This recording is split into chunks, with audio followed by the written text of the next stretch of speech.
What is going on, guys? Check it out. I am with two of my favorite people in the world. Oh, you are so nice. I've got my brother, Eric Electric. What's up, guys? I got my sis, Chelsea Lifts, and we are doing a Chopping It Up. This is a video where there are no edits, and the real feel of a Chopping It Up is just that you are literally sitting right next to us while we're having a conversation, taking part in the conversation. No edits or anything like that, because that allows us to really speak how we really speak. You know, not all produced and stuff, you just get to come in on a conversation. And what is the conversation of today, my friends? We're gonna talk about bro science, nutrition myths, all that kind of stuff. All the stuff we bought into is, you know, beginning Seriously. lifters and everything, so. So basically, anabolic windows and jumping through them? Exactly. Yes. But it has to be right at that 29th minute that you jump through that damn window. I jumped my way right out of that anabolic window. Yes. It's gotta be a 4-pane window. It's gotta be stained glass as well. Just have your name written on it. You gotta make sure that the temperature in the room is the right temperature when you're coming into the window. Okay, so no, but for real, we're just gonna think of like any of the myths that when we first were starting lifting, we were told, you know, through the internet or through other people. You know, people at the gym who would like know everything, but they really haven't like studied anything. Those kind of myths, because I subscribed to all of them. The first one that it just popped in my head. The first one that I want to bring up is, and you're gonna laugh so hard, is I needed to have 2 grams of protein per pound of body weight that I weighed, which meant that I needed like around 400 grams of protein or I would be dissatisfied. You gotta bulk up, bro. You need that protein. That is disgusting. And the funny thing is, just so you guys know, the very first time I came to California to see Brian, we were talking about like our dieting habits, and I told him like, hey, yeah, I've been eating like 80 to 110 grams of protein a day. That little? For years, and he freaked out. I lambasted. I told him what I thought he could eat, and he basically called me stupid. Straight up. Completely checked out of the conversation.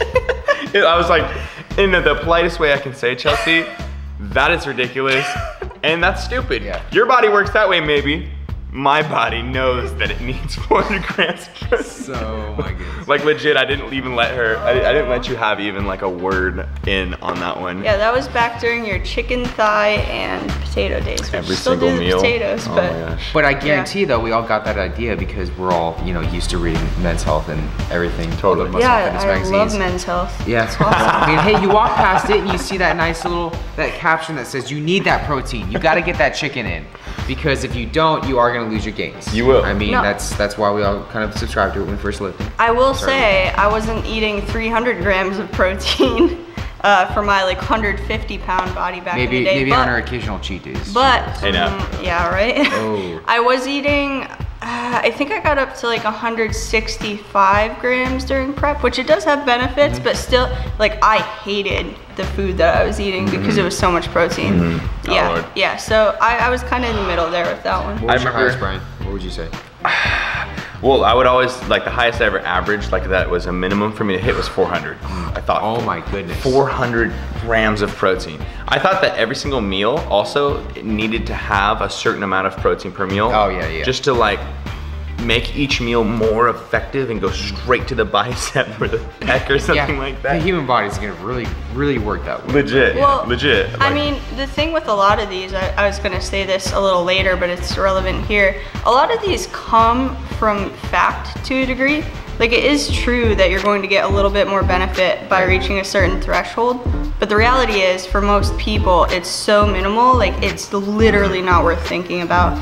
And the industry like completely overstressed it. Oh yeah. Yeah. Well, yeah. the reason it gets overstressed, one, supplement companies, obviously. Yeah. They want to get into your mind that you need more protein, and obviously by the end of the day, you're not gonna have enough protein, so we have protein powders, right? You can buy from us. How convenient. And then that gets mixed in with because back in the day, right? Pro bodybuilders being the people that everybody looked at social media wise, and they're getting paid by supplement companies, so they're like, yeah, bro, right after the workout, you get your mass gainer, bro. That's right. 66 grams of protein, 500 calories from carbs, right?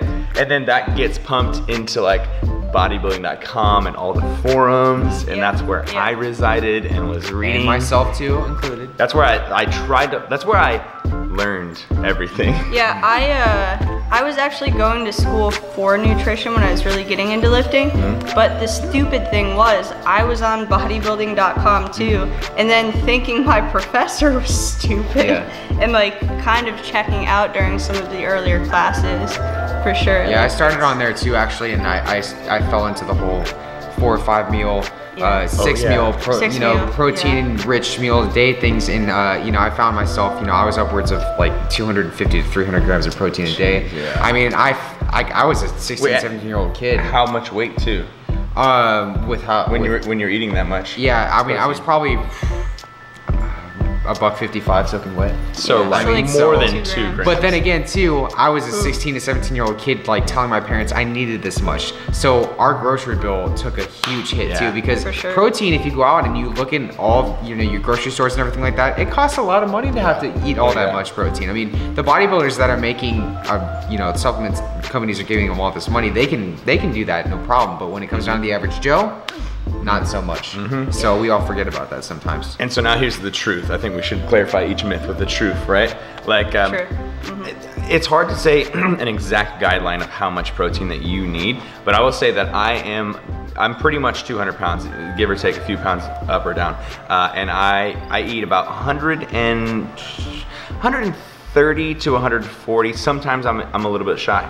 And I feel like I have muscle. I feel like I'm not like small. Bro, come on. Do you even lift, bro? I feel like my gains are still here. I've still been able to make progression, and I've been bulking for like 3 months now, and I'm significantly larger than when I started this bulk. For sure. Like, no doubt. Yeah, I think. Oh, dude, we just got turned off. Whoa. Here, you keep talking about your protein. I'm gonna hit the light. No, I actually, I don't know exactly offhand. We just had to literally run around. Just running around. Just run around. I don't know which exact studies they were, but I want to say the general consensus amongst like nutritionists working with athletes is probably the minimum that you should aim for is, and this doesn't need to be exact, but it's 0.82 grams of protein per pound of lean body mass, not full body mass, lean body mass. So you can go pretty low without. Way to have the numbers ready. Yeah. Yeah, man. Well, people forget about that. People forget about that a lot. Your lean mass, not your total body weight. Yeah. And also you have to take into account too whether you are aiming to gain size and gain strength versus cutting, because a lot of people forget about that too. If you're bulking, for the most part, you're not gonna necessarily need to have that much protein as you necessarily think. Yeah. That's just another thing that people really don't really remember. That actually is a really common misconception. You actually need less protein when you're bulking because you're not using amino acids for energy like when you're cutting, and your muscle is like 70% water or something like that. So you only need to be a couple grams of protein in excess per day to gain as much muscle as possible. Yeah. So yeah, I found that carbs were the thing that really made me. Oh, for sure. Yeah. And the thing is, if you're replacing protein with carbs, you're gonna have better workouts. So there's a chance you could even put on a little bit more muscle simply from having better workouts. Which I think is a great transition into my myth that I fell into, is that, and I think a lot of you will understand this too, and have probably heard it before, is that carbohydrates will make you fat. Oh, good one. Yeah. And because I actually grew up as, well, I fell into the dieting world as a carbophobe. And I wouldn't touch a carb if it was not clean, if it wasn't the right type of carb. Yeah, exactly. So, and I had to time it around my workouts and everything. Dude, me too. But it's actually funny too, because I found that I performed so much better. I was way more clear mentally, and I just felt more just vibrant, you know, and on such a higher carbohydrate intake. Now, a lot of people will say, well, you need to have a higher activity levels, you know, to justify that, and it's not necessarily true, you know.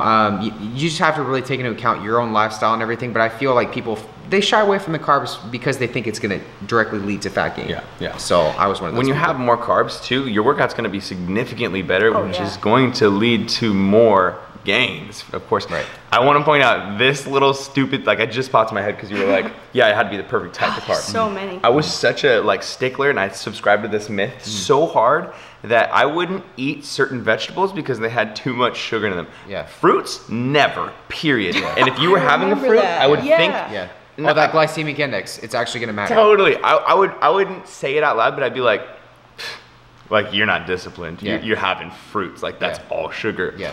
I wouldn't have carrots because carrots had too much sugar. Me too. That's crazy. Really? Yeah. I was the same way. Only like broccoli and like dark greens and stuff like that. It's so crazy too. How many micros you're Yeah, missing you're missing out on iodine, like all Totally. these different micronutrients which you need in your diet. But oh wait, you can just supplement with a multivitamin. It does not necessarily work that way. Sorry guys. But oh man, yeah. Did you? I was just gonna say a note with the carbohydrates increasing performance. Another thing too is you can actually benefit a lot from, like, meal timing matters to a small degree. You can actually benefit a lot from eating carbs first off, but eating the bulk of your carbs both before and after the workout surrounding it. I would say like 1 to 2 hours surrounding it. Yeah. There's no window. yeah. There is no anabolic window. There is no anabolic window. Let's go into the anabolic window, man. Yeah, I feel like this opened is, the window. we're kind of transitioning quite nicely. I like this. Right? I think that this really, guys, you have to really think about your own lifestyle, how you train, what you do day to day. I think this is huge, especially for, let's take into account you're comparing a sedentary individual to a cyclist, somebody that is an endurance athlete or, an Olympic swimmer. Any of these people, they're obviously going to be requiring more carbohydrates. I mean, it's going to actually matter. Their meal timing is actually going to matter a little bit more than your average Joe who's sitting at a desk for 6 to 8 hours a day. Yeah. So that in that context, it does matter. So to just basically say, oh, meal timing doesn't matter wouldn't actually be correct. Yeah. Yeah. But the anabolic window myth of you have, and it's specific. I remember it's very specific. You have half an hour at the very most, but 15 minutes was the one that I heard even more. Like, you got to get it as soon as you put that weight down. You sprint to your locker. You get that maltodextrin shake that's just ready for you. You throw that water and you shake and you try to chug it as fast as possible because every second. That's right. Is less gains. That's less gains. I believed it too, like 100%, dude. Like, no doubt. And again, I thought you were stupid if you didn't have food. Absolutely. Immediately after your workout. When in reality, research has proven that you have actually 48 to 72 hours. Your protein synthesis is actually elevated during that time. So it's not 29 minutes, guys. You got those words. That's another one of those things. That's right. From what I know, at least, you could argue your recovery might be a little bit better, but again, it's so minimal with most people. It's just not worth stressing about. And the thing is, like any of these little things that add stress to your workouts make it more and more likely you're not gonna like enjoy working out too. True. So I feel like there's almost more potential to do harm than good, honestly. Because I have some really crappy memories of, I worked at 2 gyms when I was younger, really crappy memories of lifting, and then I would work there, so I'd have a warm protein shake oh my goodness, right after the workout, and then feel sick like the entire time I lifted. For the gains though, did it for the gains. You gotta get the gains. Like, God, it was gross. So basically what we're saying is that the truth to that myth is that you don't have to immediately go eat. You can actually wait multiple hours if you'd like to and get a meal in later that night.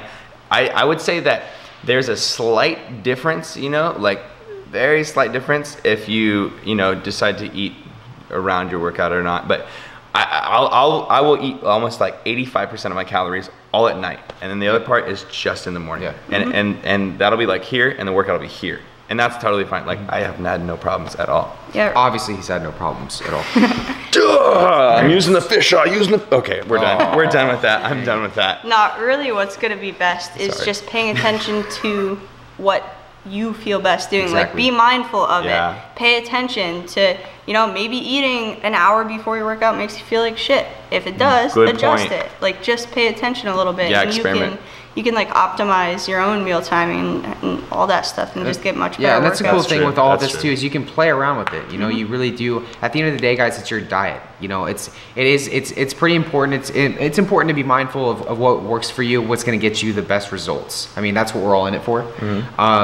And I feel like that's what you're watching this video for, most likely. So I mean that's just something to keep in mind. Yeah, like, watch the ats, watch the at people and follow at people and see what they do, but don't just do what @username does. Just take that as like, oh, that's kind of like interesting. I'll try something like that. Didn't really do it for me. I'm gonna do some of that, some of this, some of that. Make your own thing, because everyone's so different. Like the way I prep in the YouTube house right now for a workout is way different than everybody else. Some people don't eat in the morning. Some people eat a whole solid meal. I eat a smoothie. Like it's completely different, right? The next myth that I want to talk about, Who's jumping right to it? is creatine. Yeah. And I'm not sure if I want to talk about whether you need to creatine load or if it has to be creatine monohydrate, crealkaline, creatine phosphate, creatine ethyl ester. 5 grams. You know what I mean? Just so I'd say, because a lot of people like to buy creatine, and I mean, I use creatine, and I think it really actually has been scientifically proven to really help you. But the problem is that you don't make money off of selling creatine because it's cheap as dirt. Creatine monohydrate is the one that you should get. That's what I think. All the other creatines, I feel like were created to sell them because they sound more fancy. It's like, for sure. I also specifically remember buying crealkaline crealkaline pills. Purple pills. The purple pills. They were like that's how you know it's true. It was like $60 for a month worth of creatine. Like, but the gains, bro. And here I am working this minimum wage freaking job to pay for this stupid creatine. Yeah, that's true. Spending like 7 to 8 hours worth of working. Well, the crazy thing is though, and they take advantage of this, in my mind, I was thinking I was hyper committed because I was willing to spend that much money on bettering myself. That's how I basically looked at they brainwashed you. They had you conditioned. You're like, I would say, thank guys, you. in this sense, you really, when it comes down to supplements, do your research. Really see what's out there. Speaking for myself, like, I mean, I was just one of those guys, especially with creatine. I mean, I just bought whatever was cheapest. I mean, it's creatine. Creatine's all created equal. It's going to be the same. But really sit down. But don't get too fixated on the studies and everything, but just look at everything. Look at the source that it's coming from as well. You know, you have to really see what studies are actually, you know, being backed up by the right sources and being funded by the right sources, because, I mean, there's a lot of, you know, different conflicting, you know, information out there. So just be aware. Just be really aware. I like it. Just a funny side note on the creatine, and I ran into a lot of these things being a girl that was actually interested in gaining muscle. The number. Wait, girls can gain muscle too? Right? Is that a thing? What? Right? I don't know what that is. I don't know. You run the lap this time.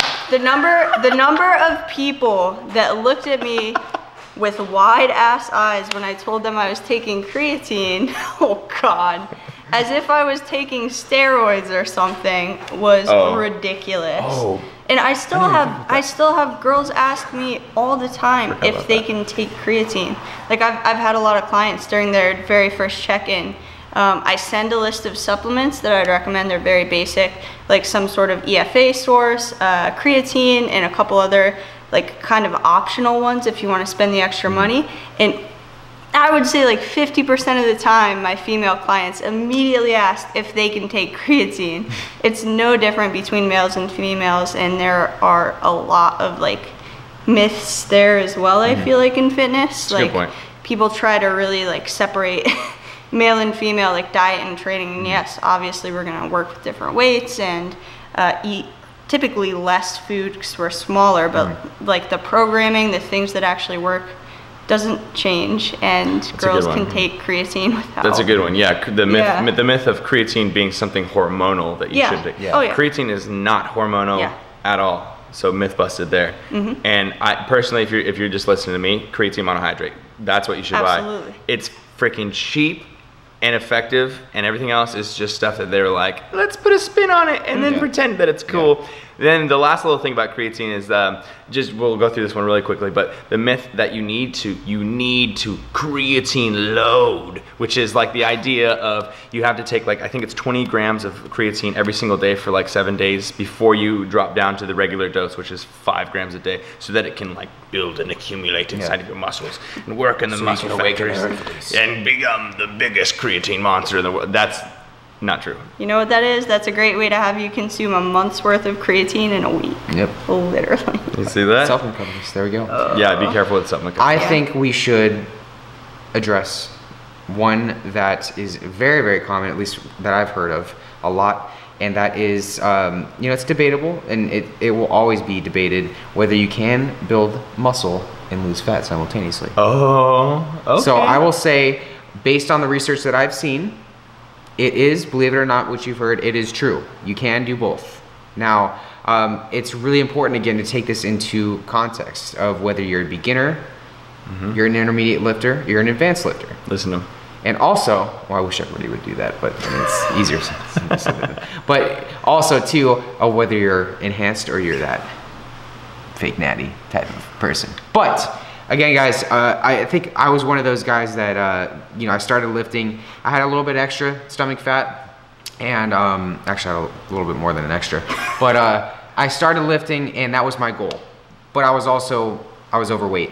And so I think for, you know, if I'm looking at a person and they're overweight, I mean, we all want to be able to build muscle and lose fat at the same time. Like that's the best of both worlds. You want the benefit out of it. Double time. But for the most part, it's going to be more beneficial for the individual. It's going to save you a lot of time, a lot of hassle, and just a lot of just wheel spinning if you just pick a goal and stick with it. You don't wheel spin. Because to be able to do both of them at the same time, it's going to require a lot of effort, and you have to really know what you're doing.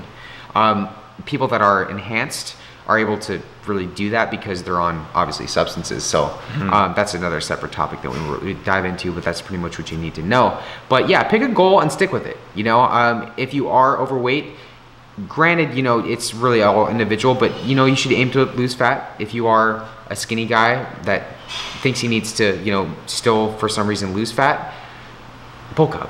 Just gain size. That's just the way you need to go. Can you remember any of the, because I know I've heard of training plans that claim to be set up to have you building muscle and losing fat. Can you think of any of those offhand, the way they were actually set up? No. Like rep ranges and stuff? They're sold up. They're set up like this. I'm sure there's Buy it for $29.99. Exactly. There's so many diet, or not even, we're talking about training plans. Training plans will do that, but diet plans, I mean, out there, I mean, it's called recomping, you know, body recomping, and that's again, it's possible, but you really, really, really have to know what you're doing. The only time that, as a natural person who's not injecting testosterone, that's going to be a very significant gain of muscle and loss of fat is when you are overweight and you are just starting to lift ever, or maybe you haven't done it in multiple years, because just naturally your body is just going to start putting on muscle to be able to handle the workload that you're giving it.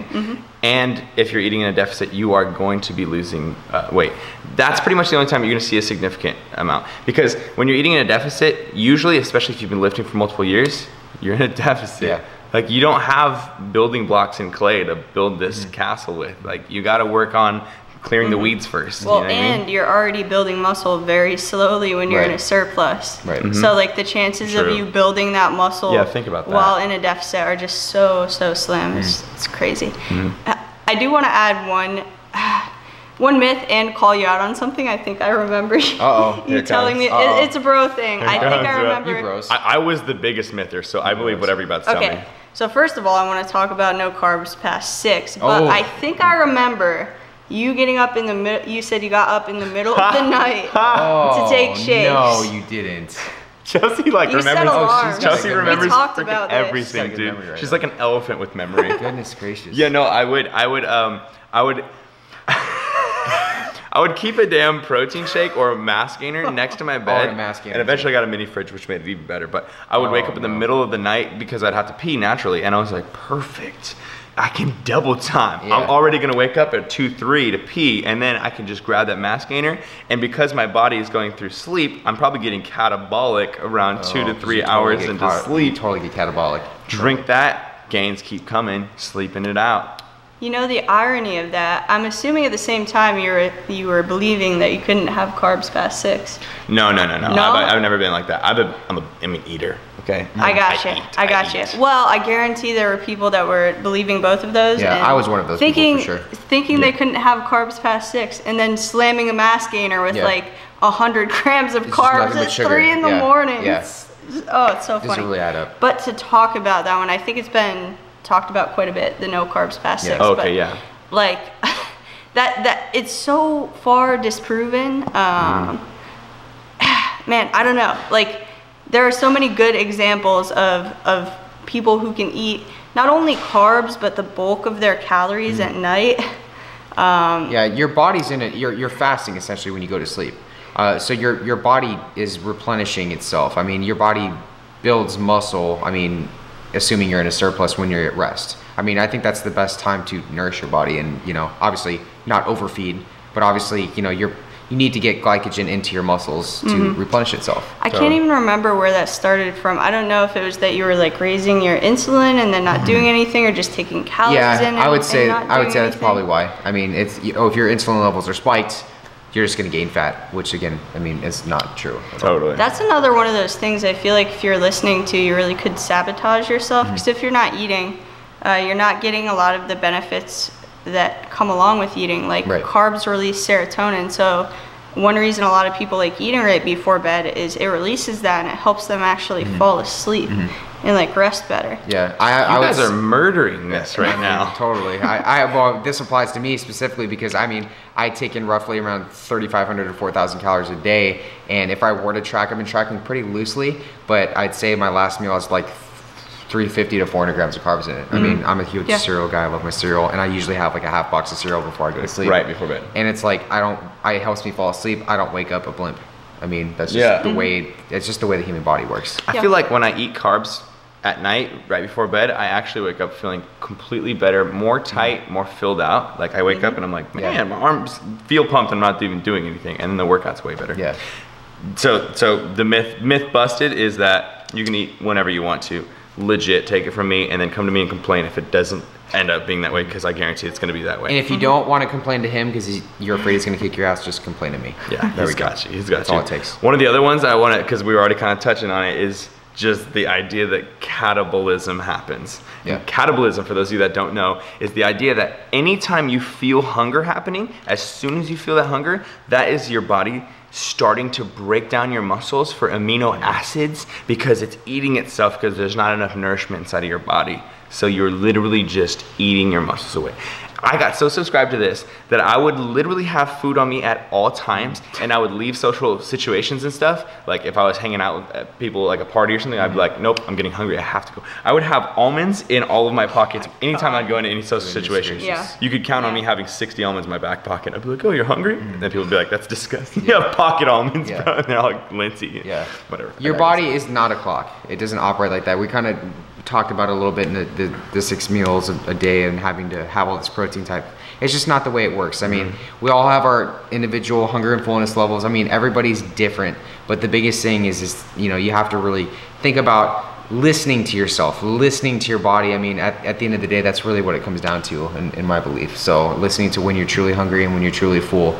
But your body is not, and we're talking about the no carbs past 6 and everything, but going catabolic overnight is just, I mean, it's the same thing. I mean, your body, just because you're not eating for that amount of time, it's not going to just instantly, boom, I'm going to start eating my muscles. The reality is you have so many calories stored in body fat within and your muscles, glycogen. liver. Like there's no reason for your body to go to amino acids. Right. Yeah. That's the bottom line. The time your body goes to amino acids is like when you're in an extended deficit or doing long amounts of cardio where you use up all the glycogen and then you start needing amino acids, or situations like that. Like sleeping is not one of those situations at all. This was studied actually in a very, very famous eating disorder study called the Minnesota starvation experiment, which was actually, I believe, in the early 50s. I'll probably have some fact checkers in the description, so just, you know, I'm probably wrong, but you guys get the picture. So it was actually, I mean, it's been proven before that your body is not going to just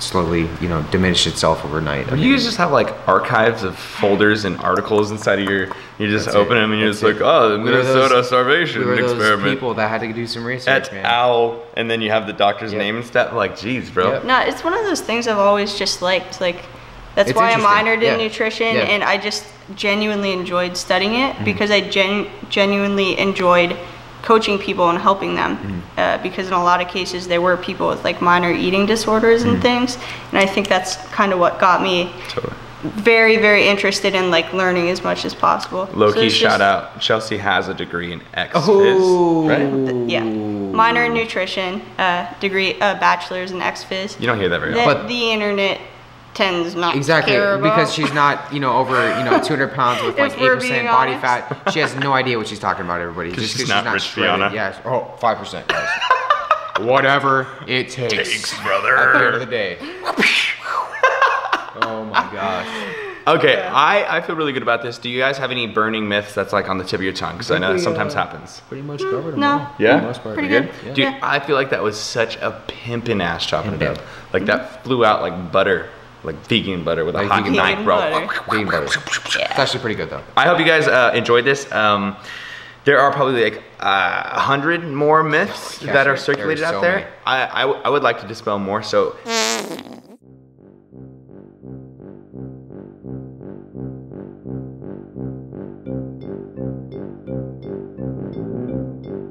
Lift heavy or die MIRIN, motherfucker. Team me up, week. CT, lift heavy